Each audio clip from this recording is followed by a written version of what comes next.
François-Noël Buffet, bonjour, vous êtes sénateur, Bonjour. vous êtes aussi le candidat, l'un des candidats, des deux candidats à la présidence de la métropole pour votre parti LR. Alors il y a quelques jours, la Commission nationale d'investiture a choisi, a désigné cet Étienne Blanc pour mener la liste LR au municipal à Lyon. Quand est-ce que cette même commission va décider qui est le candidat investi pour votre parti, pour la métropole, sachant que vous êtes deux candidats à la candidature, vous et M. Vincent Day? C'est ça. Écoutez, j'espère que ce sera rapide. Nous avons investi Étienne Blanc mercredi dernier. C'est un vrai plaisir, un vrai choix. Il commence le rassemblement de la droite, pour faire simple, et du centre, le plus largement possible sur Lyon. Il faut que l'on fasse la même chose sur la métropole. Il y a une forme d'urgence.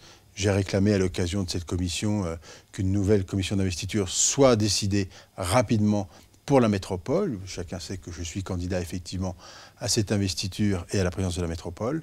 Il faut désormais aller vite parce que nous avons un travail à faire. Je voudrais présenter évidemment à tous ceux qui nous soutiendront un programme, un projet de programme, qu'on le partage ensemble. Je suis prêt. Encore faut-il que cette décision arrive vite et je crois qu'il y a urgence. Avant la fin du mois ?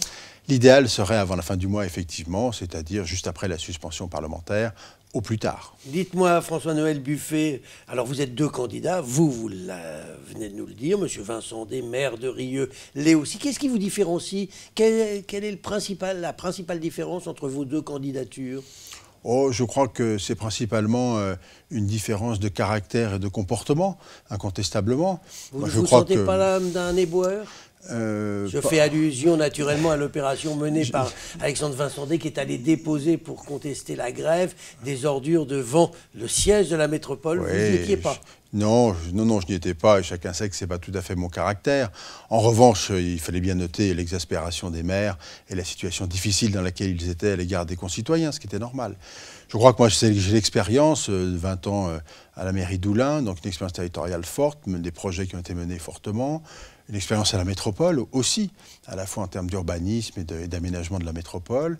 Et je pense également une expérience nationale et par l'intermédiaire du Sénat qui me permet d'avoir abordé un certain nombre de sujets importants. Chacun les connaît ici, l'asile, l'immigration, la justice, voire même les grands sujets d'aménagement du territoire. Donc c'est fort de cette expérience et de cette envie sur laquelle j'appuie ma candidature et la volonté de porter la métropole sur un beau projet avec une belle ambition.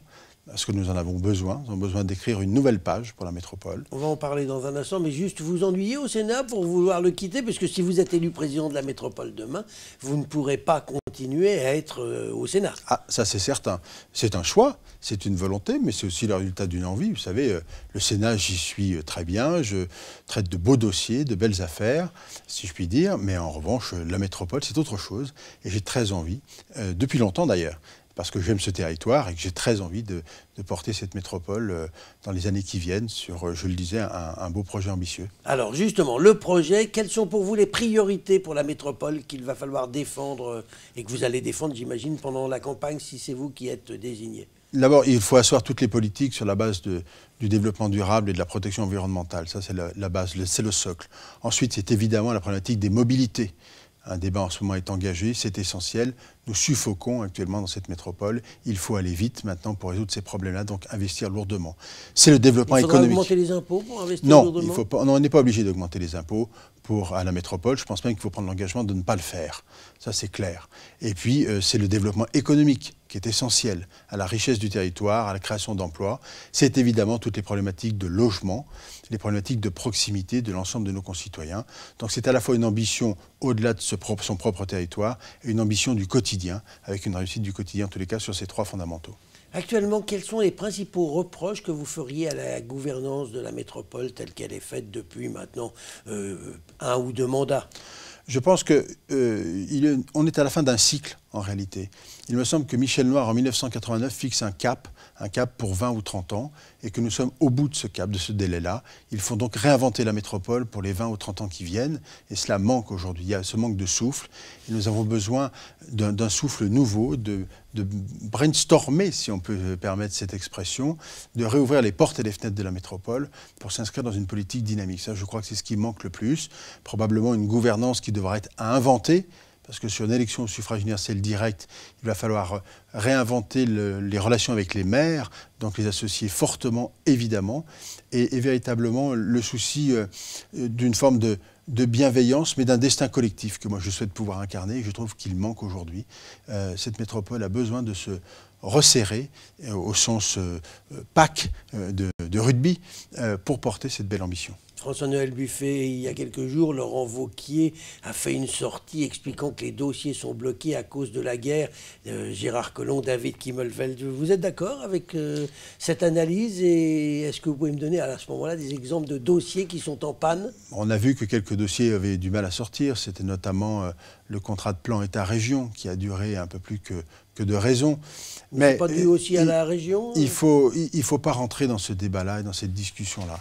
En tous les cas, ce n'est pas mon sujet. Je crois qu'il faut essayer qu'à la fois la ville de Lyon, la métropole et la région puissent travailler ensemble. C'est essentiel. L'opportunité pour Étienne Blanc et pour moi-même, en travaillant ensemble, d'avoir cette unité-là, elle se présente. Il faut la saisir. Avant de nous quitter, juste un petit mot. Dans cette future élection, dans ce futur assemblée, toutes les communes ne seront pas représentées. Oui. Comment vous pouvez associer quand même les maires? Est-ce que vous êtes d'ailleurs d'accord avec le fait que ça ne sera pas possible d'avoir toutes les communes représentées? C'est la conséquence du suffrage universel direct et de l'application de l'article 72 de la Constitution. Donc malheureusement, on n'a pas le choix.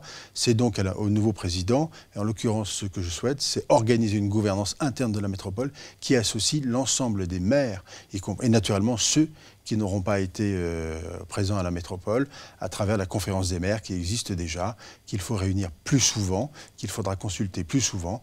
Donc cette gouvernance-là est nouvelle. Eh bien, rendez-vous dans quelques jours, dans quelques semaines, quand la Commission nationale d'investiture aura choisi son candidat LR. D'ici là, je vous souhaite une bonne journée. Merci à vous aussi.